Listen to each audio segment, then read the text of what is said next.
Ito po ang update ng Billboard Fun Army.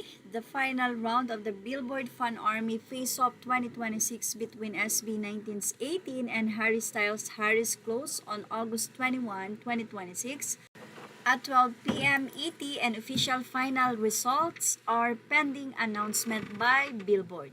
Current status: the final matchup SB 1918 versus Harry Styles Harris.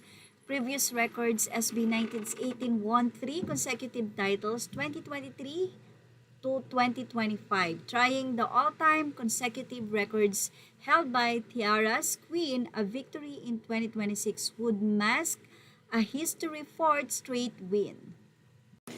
Samantala, super double time na nga ang 18 ngayon dahil ngayong araw ay matatapos na nga po ang botohan at mismong ang Billboard Fun Army na nga po ang nagsabi nito, or ang Billboard Face-Off 2026, kung saan sinabi nga nila na today matatapos po ang final voting at kung sino nga po ang magwawagi. Binahagi din nila na ang 18 ang tatlong beses na nanalo mula 2023, 2024, and 2025. At kung papalarin nga po ngayon ay masusungkit muli ng 18 ang pagwawagi. Sa naging update ni Margie Fernandez 6 hours ago, 35% po ang Harry Styles at ang SB19 naman ay may 64.8%. Samantala, spotted natin ang naging post na ito ni Rainy sa kanyang caption. Sinabi niya na, "Uy SB, pansinin niyo na to para ka-18 ko na ang tawag sa amin." Yan po ang naging pagbabahagi niya. Dito po sa nasabing convo, sinabi ng kating ko na, "Who would thought 7 years later may lip balm na si kating ko. By the way, hello po ulit SB19 official. Kating ko po, kating ko ointment, hello po here."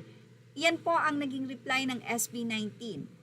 Then, sumagot po si Katingko, "Hi Katim, with the massive support we received for our new minty lip balm, we appreciate your whole support. It would be nice if you could help us spread the word. We message your amo on the Rainbow app."